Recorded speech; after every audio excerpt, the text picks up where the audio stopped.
Simple tutorial. Good morning students, welcome to SST So Simple tutorial.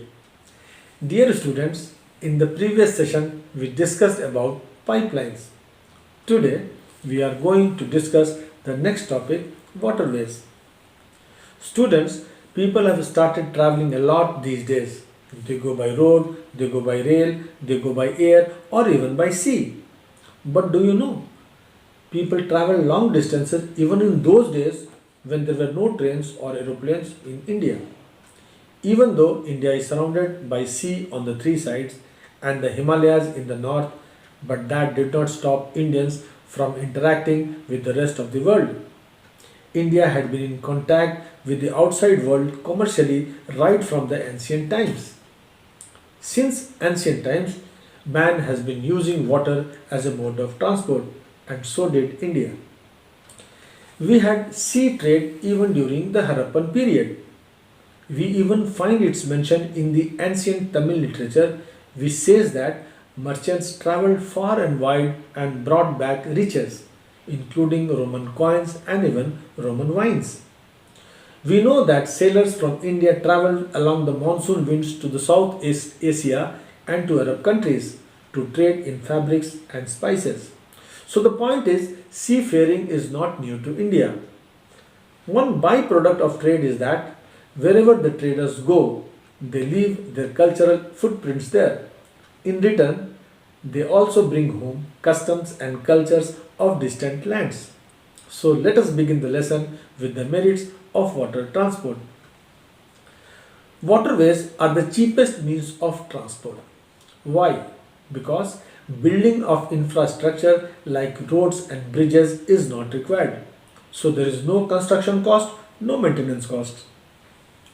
Next, they are more suitable for carrying heavy and bulky goods. Next, it is fuel efficient and environment friendly mode of transport. The fuel used to run is less than the land transport.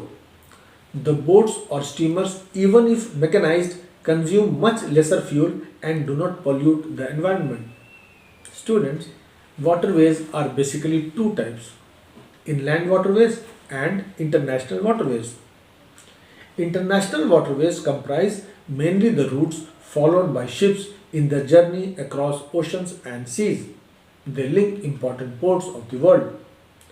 Inland waterways are navigable waterways like navigable rivers, lakes and canals within a country.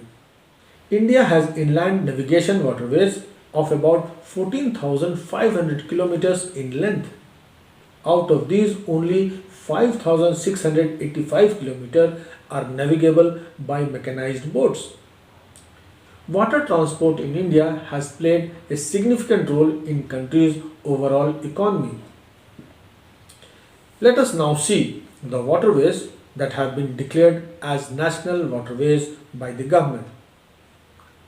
First, national waterways number 1, the Ganga River between Allahabad and Haldia. This waterway is 1620 kilometers. It crosses through West Bengal, Bihar and goes till Allahabad in UP. Second, national waterway number 2.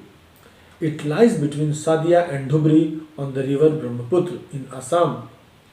It is 891 km long, so this runs within Assam only. In the slide you can see inland waterways being used in northeastern states. Third, national waterways number 3. It is the West Coast Canal in Kerala, which includes Kottapuram Kollam, Udyog Mandal and Champakara canals. It is 205 km long. Fourth, national waterways number 4. This waterway includes specific stretches of Godavari and Krishna rivers along the Kakinada-Puducherry stretch of canals. It is 1078 km long. Fifth, national waterways number 5. This comprises specified stretches of river Brahmani along with Matai river, delta channels of Mahanadi and Brahmani rivers and East Coast Canal. It is 588 km long.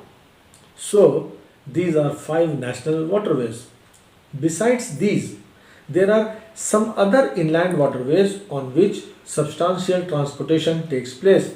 They are Mandavi, Juari, and Kambarjua, Sundarbans, Barak, and backwaters of Kerala. My dear students, apart from these waterways, India's trade with foreign countries is carried from the ports located along the coast. 95% of the country's trade volume is moved by sea. Let me stop here and see what can be probable questions from this topic.